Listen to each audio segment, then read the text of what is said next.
One of the most popular and certainly the most controversial elements of Autosport's post-Grand Prix coverage is our driver ratings, where Ben Anderson, our Grand Prix editor, gives each driver a rating out of 10 for the weekend. Always elicits a lot of response from readers, some of it polite argument, some of it somewhat more forthright, you could say, but we thought it'd be a good chance to get Ben to look back at his ratings for the Hungarian Grand Prix and tell us a little bit about why he did what he did, answer some of the questions. So, Ben, I guess the first thing is, what actually is your methodology, in brief? In brief, so the methodology for driver ratings is basically to attempt to evaluate every driver's performance through the weekend with a bias towards race performance relative to their teammate particularly, and also to the opposition more widely. That seems perfectly fine. And this is based on lap time analysis, racing analysis, a bit of feedback you might get from teams.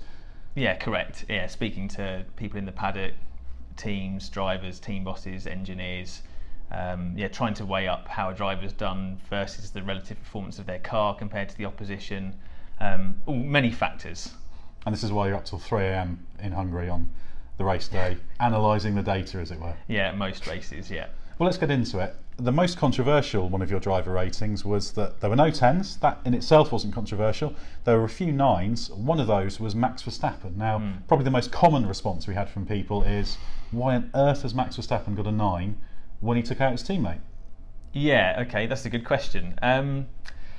Well, it all depends on how much stock you place in that mistake. So we know, obviously, Verstappen hit Ricciardo at turn 2, and that took Ricciardo out of the race. I weighed that up, and you can make the argument that he should have maybe been marked down more for that, because it compromised the overall result for his team, and it compromised his own race because he got a 10-second penalty which he had to serve at his pit stop. However, I have to also take account of overall performance and try not to be overly influenced by results and consequences always. And Verstappen, through the weekend, he had a difficult time in practice, but qualified faster of the two Red Bull drivers. Despite that, was in the hunt for pole actually until Q3 when the Mercedes Ferrari engine modes got turned up. So that's a very impressive performance, almost perfect, you would say. And in the race, despite the 10-second penalty, he made up, I calculated, 17 seconds in 23 laps in what is ostensibly the third fastest car on the grid. So for me, I felt that the way he made up for his mistake at turn 2 kind of outweighed how much criticism he deserved for making that mistake, which we have to remember was only a very small misjudgment. He locked his brakes. The consequences were disastrous for Ricciardo. He would have probably given Verstappen a 0, but he gave him a 1, didn't he, with his hand He signal? did, yeah. He gave him a certain type of 1. So it's certainly a debatable point, but I think, overall Verstappen's performance was outstanding. He made one mistake, and of course he didn't get a 10, so he wasn't perfect. But I think the way he drove, particularly in the second half of the race, made up for the small mistake he made at turn 2, and in the end he got the maximum result that Red Bull was going to get in that race. You could also argue, however, that the 10-second penalty meant that he couldn't respond to the Mercedes driver pit stops and he had to run long, so maybe that took one weapon off the table for him.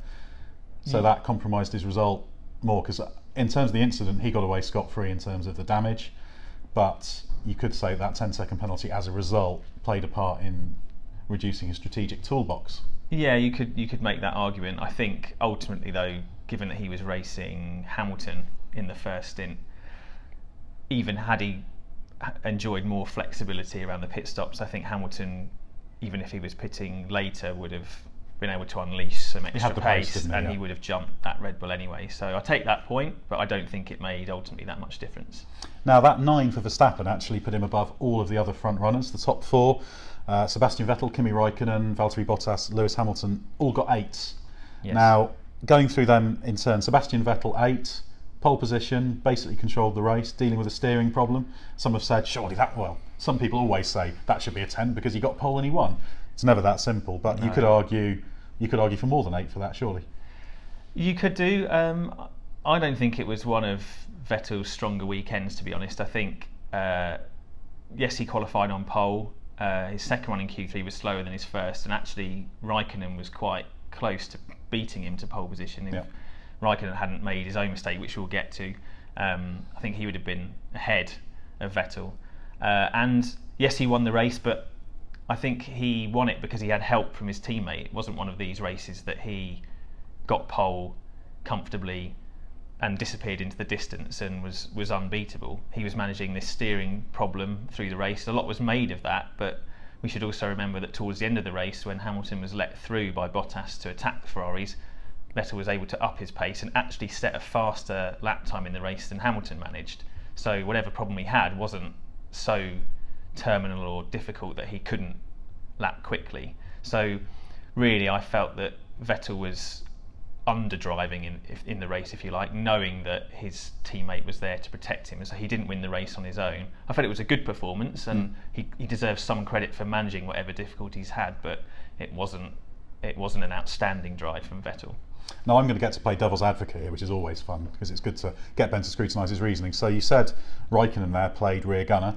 Obviously he was an important part of Vettel's victory. Had the Mercedes been able to get at Vettel with the problems he's had, it's possible he could have been vulnerable. So you could also say, does Raikkonen deserve more because he sacrificed his race to help his teammate? He didn't make trouble, qualified pretty close, a good solid second place, the most he could have done really, given that Vettel was the designated winner, shall we say. Yeah, if you accept that that is Raikkonen's role, that he's not allowed or able to beat Vettel for championship reasons, perhaps. However, he would argue, and has in the past said, well, there's no written rule that says I'm the second driver and I can't beat Vettel, so we have to, even if we think that what's really going on is different, we have to take that at face value. Raikkonen should have had pole position, and he held his hands up for the mistake he made at the chicane on Saturday. That would have set him up with a much better chance of winning the race. It didn't work for him in Monaco, obviously, but nevertheless he has to take a hit on his mark for that mistake.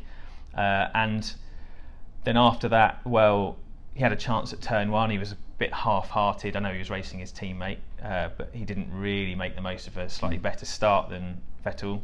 And he also didn't push very hard to have the strategic flexibility to try and beat Vettel. So yeah, we saw him or heard him moaning a lot on the radio about, well, I'm quicker, but he didn't stay out any longer. He didn't defy the pit stop strategy. He just said, well, I've got to trust the team. But sometimes drivers have to take matters into their own hands if they really want to win a race, which we have to assume from everything Raikkonen says that that's what he was in the mix to do. So a good performance. I think, you know, we're quibbling over small things. 8 is a good rating. Yeah, I always thought it was a good rating. Yeah, it is a good rating, but there are things that maybe Raikkonen could do differently that if Vettel was in that position or another driver was in that position, they would have done. Going back to another couple of 8 rated drivers, Lewis Hamilton, Valtteri Bottas. Bottas, quicker in qualifying, effectively outraced Hamilton in that he finished ahead of him thanks to the 2 switch arounds, but at the same time what we did see was that Bottas didn't have the race pace of Hamilton. So is there a little bit of 6 of one, half a dozen of the other in terms of Bottas marked up a bit for qualifying, marked down a bit for the race, Hamilton the other way round adds up to the same thing? Yeah, precisely. Hamilton, I think, was overall the faster Mercedes driver, but he made 2 mistakes in qualifying which cost him, and he ended up starting behind his slower teammate and then getting embroiled in because of the shenanigans in the first few corners, a race with Verstappen's Red Bull for the first stint. So Hamilton has to take a hit for Saturday because he wasn't able to use the pace he had properly in the race without help. Bottas kind of ended up ahead on Saturday by accident, virtue of not making a mistake, which is fair enough, he deserves credit for that, but he wasn't on pure performance terms really the faster Mercedes driver, and we saw that manifest in the race where, even allowing for Vettel's steering problem, Bottas wasn't really putting the Ferraris under any pressure, despite having no pressure himself from behind. So in the end, I think it's more a solid weekend from Bottas, where you can't really point to anything massive or major that he was doing wrong. It just wasn't. He just didn't really have the performance of the other front runners, but nevertheless got the result that probably was about the best that you could hope for in Mercedes circumstances. And with no 10 out of 10s for this race, occasionally there are 10 out of 10s. There have been a reasonable number this season, but they're still relatively rare. We saw several drivers. Fernando Alonso got 9 for his 6th place and fastest lap, and Carlos Sainz for 7th place. Obviously he was battling with Fernando Alonso. There's also a 9 for Paul Di Resta. Now obviously Di Resta was running last when he retired. Yeah. out-qualified by his teammate, etc., etc. Yeah. This is a good example of the extenuating circumstances, isn't it? Paul di Resta was rated by a whole different scale this weekend, wasn't he? And I've had to deal with this in the past. I was around when Luca Badoer was coming, and I think I gave him 0.5 for one of his outings. I didn't know half marks were allowed. I think that was a one-off. That was maybe a little bit harsh in some ways, but Luca Badoer is the standard by which emergency subs are judged, and he at least had some practice running. Yeah, di Resta gets 9 out of 10 because basically he had the impossible job to do, and he managed to not qualify last despite having never driven the car before qualifying. 11 laps in qualifying. 11 laps in qualifying, and that was it for his 2017 as far as those cars are concerned. I think you said the last time he drove the simulator even was before Melbourne. Yeah, that's what you said, yeah. So to come in to qualifying in those circumstances in a completely unfamiliar car and not qualify last on a weekend when that team was actually the second slowest really on average across the field, so penultimate row if you consider everybody doing their normal jobs. I thought that was an outstanding effort, and in the race, okay, he had a difficult race as you would expect. He was rusty, didn't do so well with being lapped by the faster cars. That was what cost him in the battle with the Saubers, wasn't it? Yeah, in fact he was ahead of the Saubers at one point and slipped behind them, and they are a slower car. So I mean, you can't give him 10 out of 10. I think he would have had to have a race where he was right with Stroll for that. But nevertheless, in really, really difficult circumstances, he did, I think, about at the upper end of the level of job that the team would have hoped for. So 9 out of 10. As good as anyone else in the race, but in his own particular circumstances, which aren't quite as stringent, shall we say, as the rest of the grid, considering their more favourable circumstances. Yeah, in normal circumstances, that performance would have been a lower rating because you'd expect more, but yeah, extenuating circumstances. Well, hopefully that's given you a little bit of an insight into Ben's reasoning, his rationale. We'll try and do a little bit more content in future on this, explaining himself, although I would say that the articles Ben does that run in Autosport Plus and in Autosport magazine do always give some kind of rationale, even if you can't encapsulate the whole argument in one. So we hope this has given you a little bit of an insight into the driver ratings. Feel free to throw a few questions to us in comments that maybe we might be able to address in the future. Thanks for joining us, and keep reading our driver ratings and keep telling Ben when you think he's wrong.